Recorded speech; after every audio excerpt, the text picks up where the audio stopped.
Hello everyone from Great Games Before Your Time. This is RPG Fan 128, also known as Bjorn, here to give you my first ever reaction video to today's Nintendo Direct. So let's go ahead and get right into all of the announcements. Not in Nintendo Direct order, but in the order that I am most excited for. Nintendo Switch Sports. I would actually love to look up my Wii play history to see how many hours did I play Wii Sports, which I believe statistically is the best-selling Wii game of all time, which makes sense because they bundled it with every Wii they sold, right? I mean, if Nintendo bundled games with every single console they sold, it would definitely sell the most just by default. Nothing else, unless people were out and forced buying multiple copies, would even be able to come close. But that said, feeling and understanding and discovering and experiencing for the first time motion controls for the Wii was amazing. But at the same time, when it comes to exercise, I can't stress this enough. Everyone in this world, especially during this bubble wrap mode that we find ourselves in, need to get out more. Like, there is no good substitute for like actual exercise. This game, out of that context, would probably appeal to me next to nothing. It's not something that I'm going to be interested in even trying, to be honest.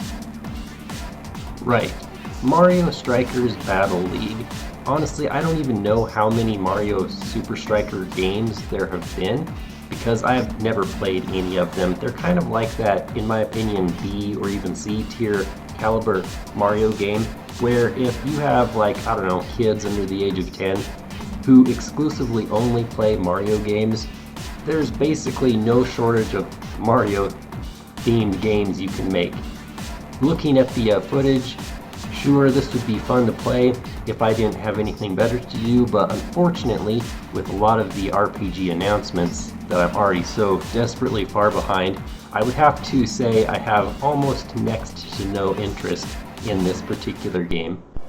Here we have yet more and more and more Fire Emblem news. In fact, the only Fire Emblem games that I've ever played have been Sacred Stones for Game Boy Advance, Shadow Dragon for Nintendo DS, Path of Radiance for GameCube, and finally Radiant Dawn for the Wii.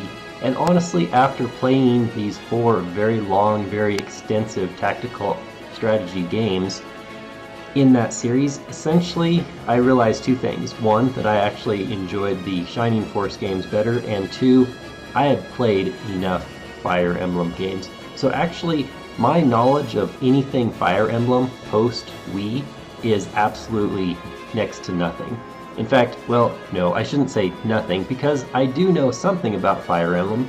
The fact that in Super Smash Bros. Games, there are about exactly 523 Fire Emblem characters in Super Smash Bros., which in my opinion is probably way too many, especially if we're talking about RPGs here. Dear Nintendo, Namco, what about having some representation for Golden Sun, like maybe Isaac? But unfortunately, if I was trapped on a desert island with absolutely nothing but time, I would definitely play every single Fire Emblem game ever made to pass the time, even if spending the time would be more constructive, like building a radio or escape ship. Ironic announcement, especially since I have recently played not only Super Mario Kart for Super Nintendo, but also Mario Kart 64. But here we have, I was thinking about this, essentially 16 tracks in the entire N64 game. So the fact that we have 48 courses, that's just insane to me, the amount of multiple game amount of content in this Deluxe Pass. Of course, you can either buy it outright, or it's included, as it was said, in the expansion pack, which honestly, I'm going to stick with my original hardware Nintendo 64 right over there, as well as my actual original games to play that. So therefore, if I ever get this, which might be a possibility, I will definitely be buying it separately. When it comes to tactical strategy games these days, it's next to impossible for it to attract me anymore. At some point in my life, I have played hundreds and hundreds of hours of tactical strategy games, and while they are fun, at some point they kind of reach this point of self-similarity, and the amount of time that you have to put into them never seems to satisfy the amount of return you get from them, regardless of how good the story is or how good the music is. It's just, I don't know, maybe a law of diminishing returns. So with this game, the second I heard tactical strategy game, I'm like, it's probably fun if I sat down and played it, because I would enjoy thinking out strategies and game theory, but I really don't have the time for this. Yes, another Kirby game. I would say originally Nintendo had main core franchises like Mario or Zelda, whereas Kirby kind of tended to be on the back burner or so. But it is interesting to see, it sure seems like in modern day society that Kirby is kind of also in your Nintendo category A, as far as they will make perennial annual launches and games and releases of Kirby games until, of course, the end of time. With that said, the only Kirby games that have really truly resonated with me as far as funness go are the old original ones for Game Boy. Beyond that, and I have played several of them, they just seem to be a little less fun each time. However, it is interesting to see the new mechanic of the totally Kirby as a car. That looks kind of interesting. Maybe there could be some cool puzzle mechanics. Live Alive. This is a stereotypically bizarrely named RPG. I remember the backlash and critique that the Nintendo 3DS game Bravely Default got, which honestly, it makes no sense when you translate that to English, even though you learn why it's called Bravely Default when you are actually playing said game. But this is a good example of there are just so many Japanese-only games out there that at some point people understand and realize that they are so good that they do get re-released. So if you have enough patience, then a game like this is definitely something that appeals to me. So hopefully I can check this out this summer. Klonoa was a very interesting announcement to me. I remember back in the Nintendo Power days where it sure seemed like some of those review people who wrote articles for Nintendo Power had stock in the company or something, and at any available moment they would insert their plug as far as, oh, you need to play this awesome game, this game is so fun, this game is so fresh, this game is so original. And when it gets to be so overwhelming, to me it's a little bit, I get a little defensive, but at the same time, I think when it comes to underrated games, the fan base has to be more rabid because people aren't listening to them. I definitely feel the same way about Skies of Arcadia, probably my favorite video game of all time, and yet very few people have even heard of it. But at some point, I definitely want to try this game out because if you look, it's this very beautiful, vibrant color. Very similar to any Nintendo game, right? Mario games are super bright, oversaturated, and same with the Kirby, which we got that announcement as well. So this game would definitely be on my watch list. Hopefully I can squeeze it in sometime this year.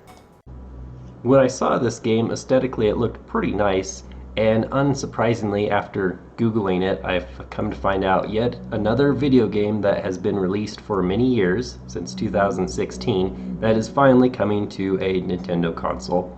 And with that said, whenever a game is so popular that it eventually, sometimes even years later, does get re-released, reported, remastered for a only Nintendo console, you know that it's probably really worth your time to invest in. The overall tone of this game looked a little bit like Halo meets Metroid. I definitely love the Metroid games, so hey, this might be one that I would definitely love to check out. Speaking of games that if you wait long enough, it will be re-released an infinitude amount of times for every single possible imaginable console known to man and woman, and therefore you would be able to play it, especially if you've missed the initial 99 releases of it. So Portal is kind of that same thing to me. Hopefully maybe I'll get to play it someday, but maybe that someday is soon with Switch. It definitely looks very beautiful. I love the baby skin smooth rendering effect. The frame rate seems to be like so amazingly perfect that it's kind of one of those games, especially like puzzle games.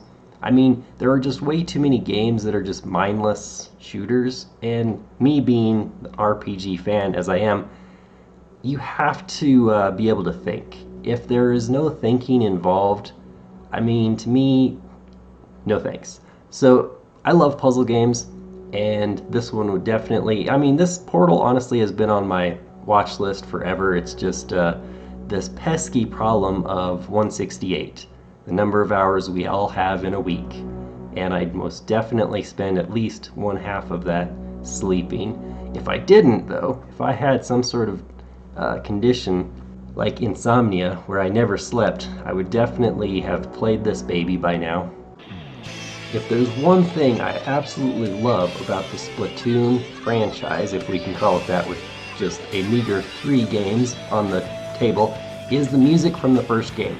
I have listened to the Splatoon 1 soundtrack from beginning to end probably 10 to 20 times. It's not only amazing, but the game itself is so much fun as well. I wish that I could have invested more time in that, but again, when you have an infinite amount of games that you need to play, you kind of have to invest in a game long enough to kind of enjoy it, level up. I think I was level 30 or 40 on the online mode, and then it was time for me to pack things up and move on to the next game.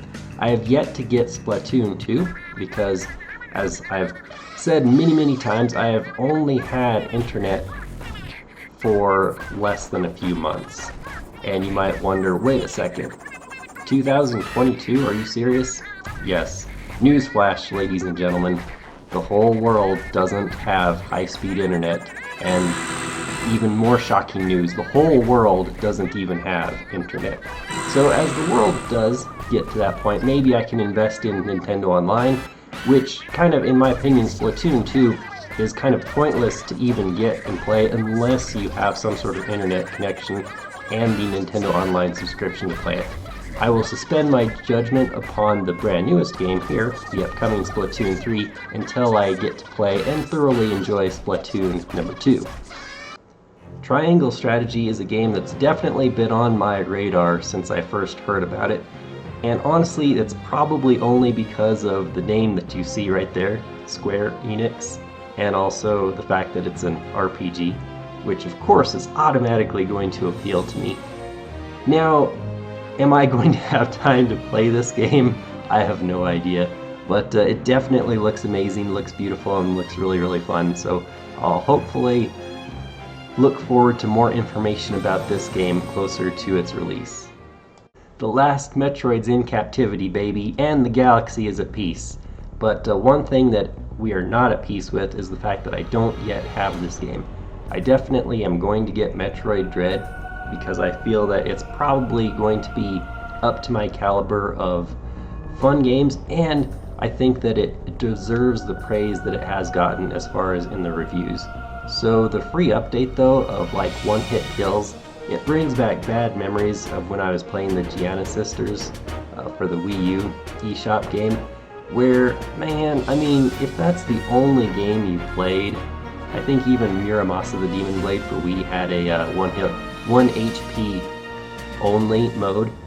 If that was the only game you ever played, then I'm sure that would be an awesome sadistic challenge, but to me, somebody who has to invest a short amount of time to get good and beat the game and move on and then enjoy those memories, man, that free update is intimidating to me. And I've never been a fan of boss rushes, honestly. I hate games that use that as a filler material. Cough, Final Fantasy.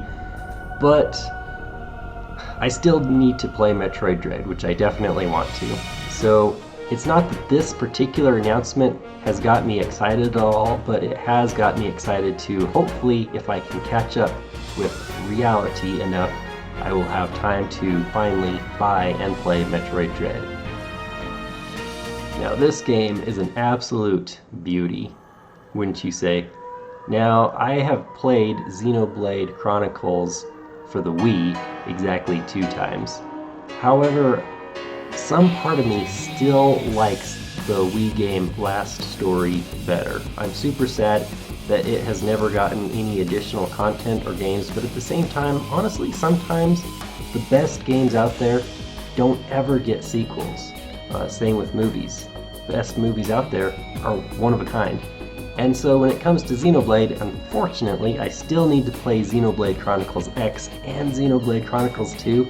I even have Xenoblade Chronicles toys, which I have yet to be able to show off, but I definitely want to show them off.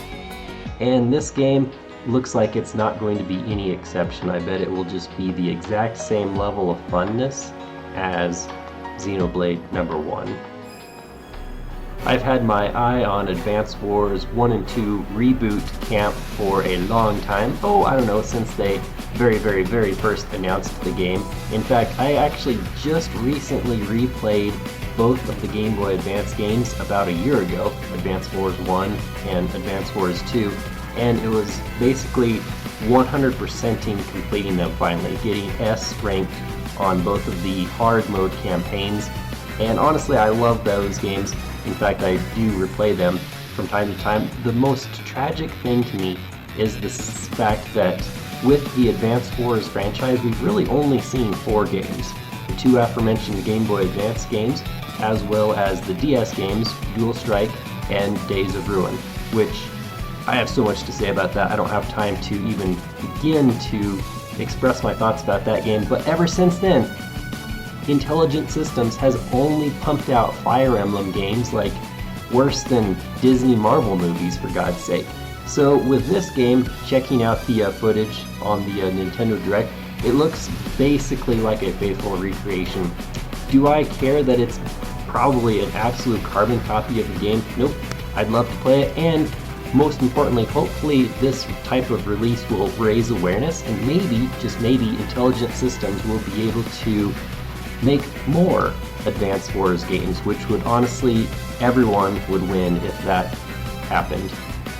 One thing I am very curious about is whether or not they have recoded the AI. Even if every single map is the exact same, which it probably is, what about the AI? When it came to the Game Boy Advance Artificial Intelligence, it was laughably horrible, so much so that you could basically compute without having to have tools what the opponent would do, and you would be able to structure your moves based on knowing exactly how the enemy would react based on your character placements. It was awesome. But hopefully though, for a Switch remake, the AI will be considerably more well coded. This probably would have been the #1 most excited game for me, Earthbound, because that's one of the most unique original RPGs ever. And not only that, it's actually really fun to play. It's so bizarre to me how there are so many unique elements to that game, which is several decades old, and yet have never been copied. Why not? Who knows? I don't know. But this excitement is going to be tempered a little bit by the fact that basically you can still play these games in an infinitude of other ways. I'm actually just going to stick to Super Nintendo playing Earthbound. I still do need to play Earthbound Beginnings, but at some point I will get that done. And hopefully though, with the inclusion though, more people will get to play this hidden gem, because let me tell you, it is an absolute hidden gem. I remember for years and years and years reading about in Nintendo Power it always being described as this underrated, unappreciated, underappreciated, unknown, obscure, hidden gem with this cult following, right? And if that's the only thing you ever know, that's the only thing you know. However, when I finally sat down and played it, I was only in the game about, I want to say 2 or 3 hours, and it just clicked. I knew, I'm like, I can understand why this game has a cult following. So if you have not played this game, I highly, highly, highly recommend it. I'll be actually streaming it at some point this year, hopefully. Holy smokes. Now, when I saw this game announced, I was like so blown away, and I realized that There actually is a context where wetting your pants is a positive thing, and it's this game right here. Actually, I had been so excited to finally be able to play the original game, Chrono Cross. Chrono Trigger, unfortunately, is one of those games that I have played a few times, never on Super Nintendo though, only the DS remake. And it's a game that I wished I could have always played more. Of course, you have to set aside time to play it, but of course, if I love that game so much, I definitely would have to play Chrono Cross at some point in my life. And at that point, I believe, was nearing when I was able to get this PS Classic Mini and modify it and load it with a few other games, such as Final Fantasy VIII, 9, and this one as well, Chrono Cross. Unfortunately, life has taken over and I've been too busy to kind of dive into those classic PlayStation RPGs, but with this announcement, I am super excited because, hey, I might actually be able to not only get the story, get the gameplay, play the whole thing, but be able to do so from a modern 2022 graphics standpoint. This is RPG Fan 128 from Great Games Before Your Time. Thank you so much for watching. What video games from this Nintendo Direct caught your eye? Let me know in the comments.